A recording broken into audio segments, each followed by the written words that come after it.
Atenção! Começa agora uma teleaula de língua portuguesa do ensino médio. Você vai assistir a teleaula de número 56. Bons estudos!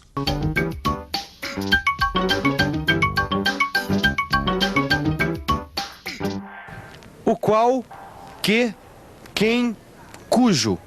Você sabe do que eu estou falando? Pronomes relativos? Pronomes relativos. Esse é um dos assuntos da nossa teleaula. Nesta teleaula, você vai aprender mais sobre pronomes relativos e conectivos. Vai acompanhar a discussão sobre o papel da experiência e o da tecnologia na segurança de trabalho e ver como cada época tem seu estilo artístico próprio. Nossa teleaula está começando!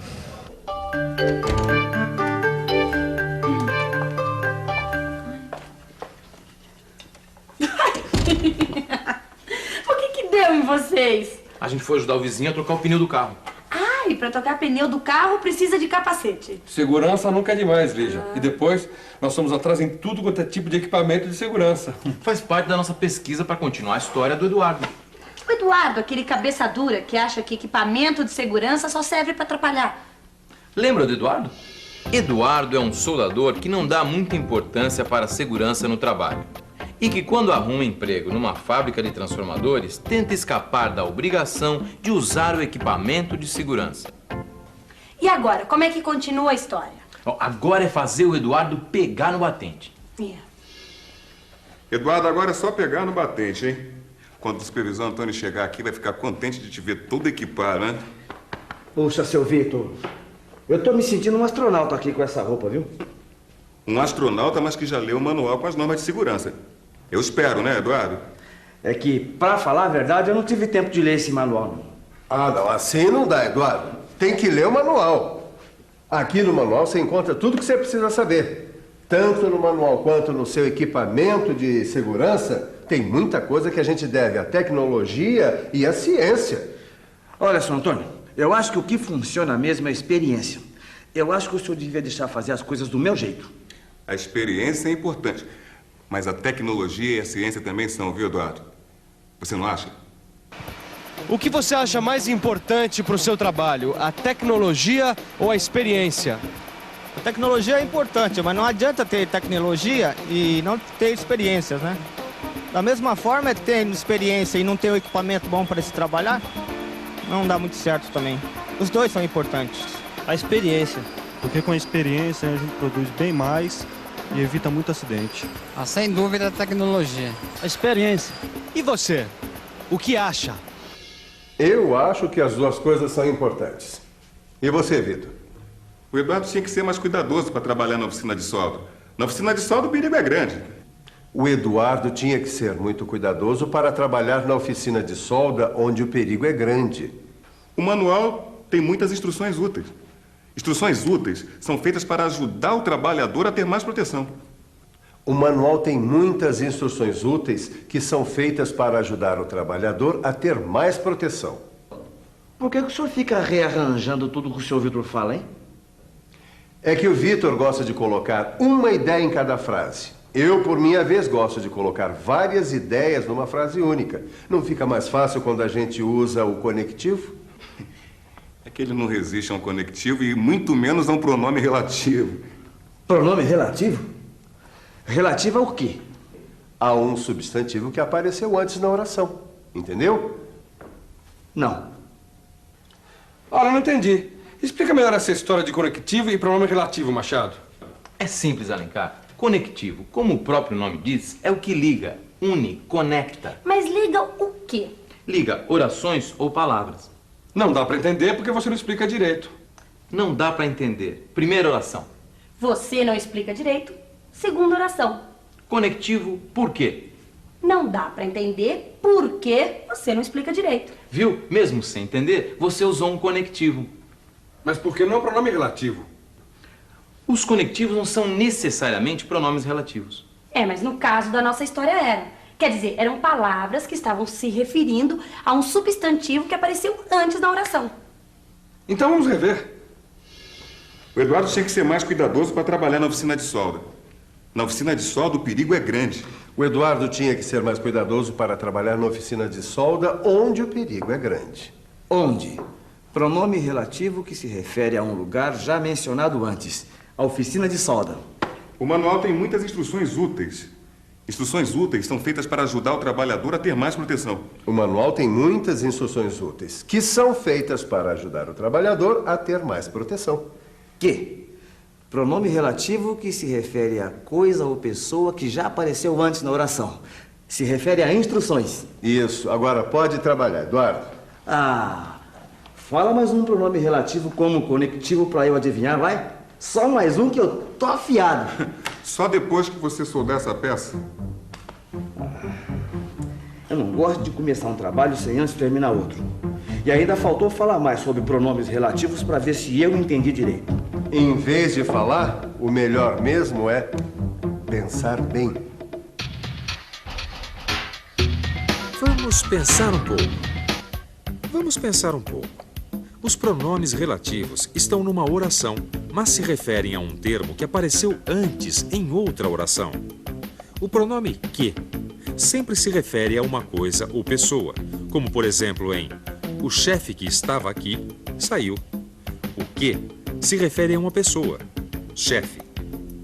O pronome relativo quem sempre se refere a uma pessoa já mencionada, como em vi a moça de quem você falou. O quem está se referindo à moça. Onde se refere a um lugar, como em esta é a empresa onde trabalho. Onde se refere à empresa. Também são pronomes relativos o ou a qual, que se refere a coisa ou pessoa.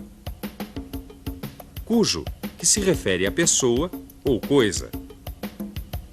Quanto, que se refere a tudo.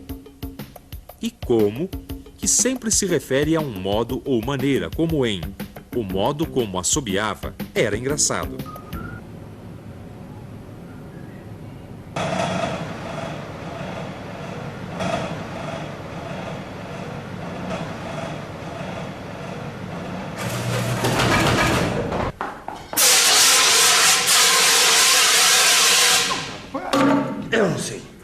Eu não sei como é que foi acontecer isso logo comigo. É muito azar. Meu santo deve ter cochilado. Você tem que agradecer ao seu equipamento de segurança, rapaz. O qual lhe foi muito útil, Eduardo. Não vou nem usar o pronome relativo. Vou dizer 2 vezes mesmo para afirmar. Meu equipamento de segurança merece agradecimento. Meu equipamento de segurança foi muito útil. O manual de que o Antônio lhe falou deve ser lido. O Antônio falou de um manual. O manual deve ser lido. Muito útil. Ah, Machado, tenha dó. Depois de ficar fazendo todo mundo usar pronome relativo para unir as orações, agora você tira os pronomes e divide tudo de novo? É para te deixar nervosinho. E para mostrar que tanto a gente pode usar o pronome relativo para representar um termo anterior e ligar orações, como a gente pode deixar de usar e dividir as orações. É, mas tem uma coisinha. Você fez o Antônio dizer o manual de que o Vitor falou. O que tá fazendo a preposição de aí junto do pronome relativo? A preposição tá aí porque o verbo falar exige. Falar de alguma coisa. Ah, não. Agora você entortou, Machado. Porque o Antônio podia simplesmente ter dito o manual que o Vitor falou, que dava tudo certo. É, tá certo. O Antônio podia ter dito a mesma coisa sem usar a preposição, que a gente ia entender do mesmo jeito. Podia sim, mas aí ele está usando um tom coloquial de todo dia. Eu quis dar uma atmosfera mais formal e fiz o Antônio usar a preposição como manda a norma culta. Ah, quer dizer então que é uma questão de estilo? Estilo, seu Antônio. O senhor tem estilo. É, Eduardo, mas não é todo mundo que gosta, não. Alguns me acham ultrapassado, já me chamaram até de barroco. Barroco? O que estão querendo dizer quando te chamam de barroco? Estão querendo dizer que eu pareço ser representante de um estilo predominante nos séculos 17 e 18, quando havia uma preocupação enorme com a forma e os ornamentos. Mas o que chamam de barroco não é aquele tipo de arquitetura que existe nas cidades históricas de Minas Gerais e nas construções coloniais de Salvador, por exemplo? Também. Barroco é um estilo de época, uma época em que o homem estava preocupado com a união do corpo e do espírito. Eu sei. Barroco é um estilo que pode ser encontrado na arquitetura, na escultura, na pintura e na literatura daqueles séculos que se seguiram ao descobrimento do Brasil. Já entendi. Quando te chamam de barroco, querem dizer que você é filho de uma época que já não existe mais. Exatamente. Os tempos mudam. E isso é tão marcante nas artes. Eu reparo bem nisso quando vejo os diferentes estilos na literatura.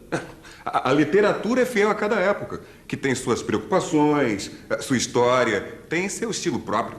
Claro, depois do Barroco já teve o neoclassicismo, o romantismo, o realismo, o naturalismo, o parnasianismo, o simbolismo, o modernismo. Até chegar à época atual, que já foi rotulada de pós-moderno.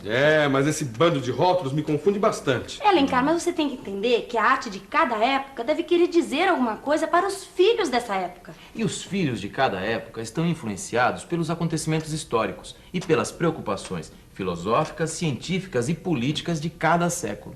E você vai encontrar um esquema dos acontecimentos históricos e das preocupações que se traduziram em estilos de cada época nos últimos séculos aí no seu livro. Mas o que me assusta bastante nessa história é cada estilo de cada época. Como é que quando eu leio um livro, vejo uma obra de arte, ou assisto uma peça de teatro escrita há muito tempo atrás, eu ainda acho que estão dizendo alguma coisa? Lea Carmagnani, professora de literatura brasileira. Lea, como é que uma obra escrita em outra época, ela pode dizer alguma coisa para o leitor de hoje? Eu entendo que literatura é a representação de uma realidade segundo a visão estética do autor. Ocupa o centro da obra literária ficção o homem. O homem que, através dos tempos, tem tido uma concepção de mundo de acordo com de acordo com os acontecimentos sociais, políticos, econômicos, culturais da sua época. Então, esse homem é que vai caracterizar uma época literária, caracterizar um período literário. Ora, dando a um jovem uma obra do passado, é permitir que esse jovem, através da leitura, além de ele se enriquecer culturalmente, ele possa ter a oportunidade, acima de tudo, de conhecer esse homem, de encontrar-se com a realidade desse homem, refletir sobre, inclusive de se conhecer a si mesmo. De modo que, como a literatura, a ficção se dirige para o homem, eu não vejo impedimento algum que uma obra do passado seja lida hoje. Entendeu, Alencar? Claro que entendi, mas vou querer revisar. E atenção, se liga aí que é hora da revisão. Na teleaula de hoje, você aprendeu que os pronomes relativos são palavras que se referem a um termo de outra oração e que funcionam como conectivos ligando várias orações. Acompanhou a discussão sobre a importância da experiência e da tecnologia na segurança do trabalho. Viu que cada época tem um estilo artístico próprio, que tem a ver com as preocupações filosóficas e a história de seu tempo. E que a arte de qualquer época tem muito a nos dizer. Se você quer saber como termina a minha história, não perca a próxima teleaula. E não esqueça de fazer os exercícios do seu livro. Bons estudos e até.